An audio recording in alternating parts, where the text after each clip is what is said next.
Hai, jumpa lagi bersama saya Nancy Anggriani Manurung pada mata pelajaran Geografi. Geografi selalu membuat hidup kita lebih asik. Sebelum kita mulai, jangan lupa beri like dan di-subscribe serta bunyikan loncengnya ya. Nah, hari ini kita akan belajar mengenai interaksi keruangan desa dan kota. Lebih tepatnya, kita akan membahas mengenai desa. Istilah desa dan kota bagi Anda mungkin sudah tidak asing. Perbedaan kondisi fisik dan sosial ekonomi antara desa dengan kota tampak dengan jelas. Pernahkah Anda bertanya, mengapa masyarakat desa banyak yang pindah ke kota?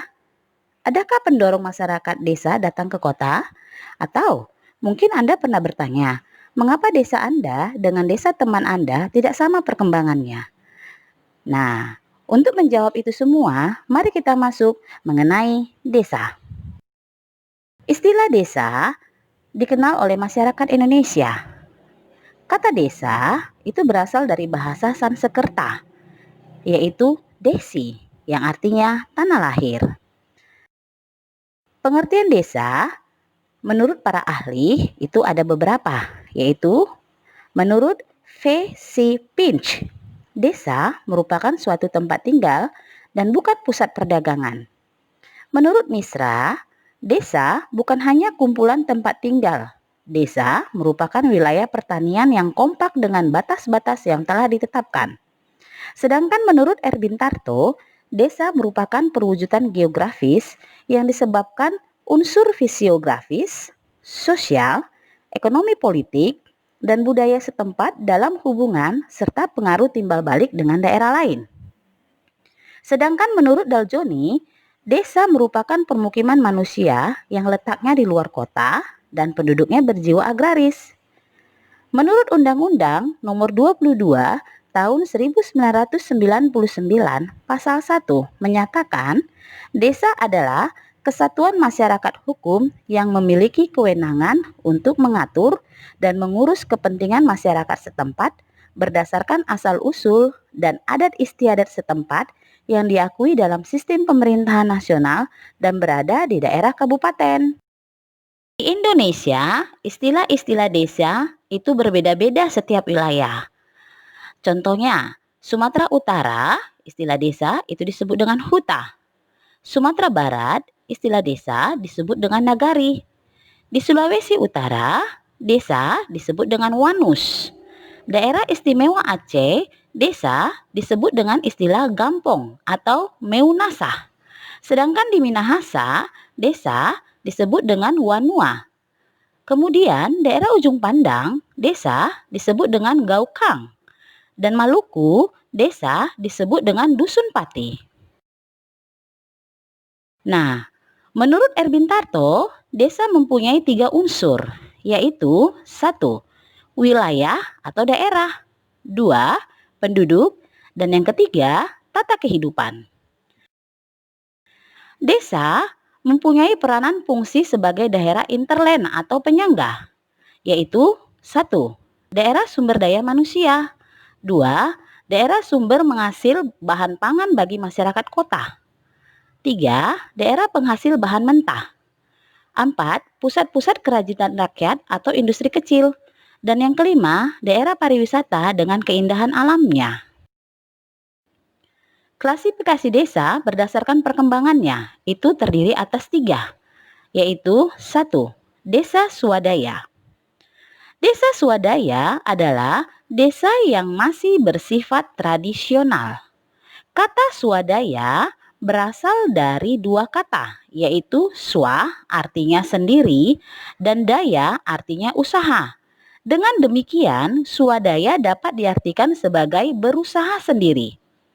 Ciri-ciri desa swadaya: 1. Daerah desa terrelasi dengan daerah lain. 2. Jumlah penduduk sedikit. 3. Mata pencarian penduduk homogen di bidang pertanian. 4. Masyarakat desa memegang teguh adat istiadat yang berlaku. 5. Cenderung membatasi diri dari pengaruh luar. 6. Sarana dan prasarana tidak memadai. 7. Fasilitas teknologi cenderung masih kurang berkembang. 8. Hubungan masyarakat satu sama lain sangat terikat. 9. Pengawasan sosial dilakukan oleh keluarga. Yang kedua, desa swakarya. Desa swakarya adalah desa yang sedang mengalami masa transisi dari desa swadaya menuju desa swasembada. Ciri-ciri desa swakarya antara lain: 1. Adanya pengaruh dari luar yang mengakibatkan perubahan cara berpikir. 2. Bertambahnya lapangan pekerjaan sehingga mata pencarian penduduk berkembang dari sektor primer ke sektor sekunder. 3. Produktivitas mulai meningkat. 4. Sarana dan prasarana desa mulai meningkat. 5. Sudah mulai mempergunakan alat-alat dan teknologi. 6. Lembaga sosial desa dan pemerintahan sudah berfungsi dengan baik. 7. Administrasi desa sudah mulai berjalan. 8. Adat istiadat sudah mulai longgar. Yang ketiga, desa swasembada. Desa swasembada adalah desa yang masyarakatnya telah mampu memanfaatkan dan mengembangkan sumber daya alam dan potensinya sesuai dengan kegiatan pembangunan regional. Ciri-ciri desa swasembada antara lain: 1. Adat istiadat sudah tidak mengikat lagi. 2. Hubungan antar manusia bersifat rasional. Yang ketiga, mata pencarian penduduk beraneka ragam dan bergerak ke sektor tersier. Kemudian yang keempat, teknologi telah benar dimanfaatkan sehingga produktivitasnya tinggi. Dan yang terakhir adalah sarana dan prasarana yang sangat lengkap. Pola persebaran permukiman desa. Pola persebaran permukiman desa dipengaruhi oleh keadaan tanah, tata air, topografi, keadaan iklim, keadaan ekonomi, dan ketersediaan sumber daya alam yang terdapat di desa tertentu. Ada 3 pola persebaran desa dalam hubungannya dengan bentang alam, yaitu 1.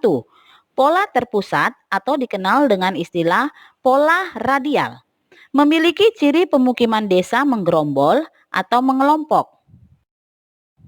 Yang kedua, pola tersebar. Memiliki ciri pemukiman penduduk menyebar di daerah pertaniannya.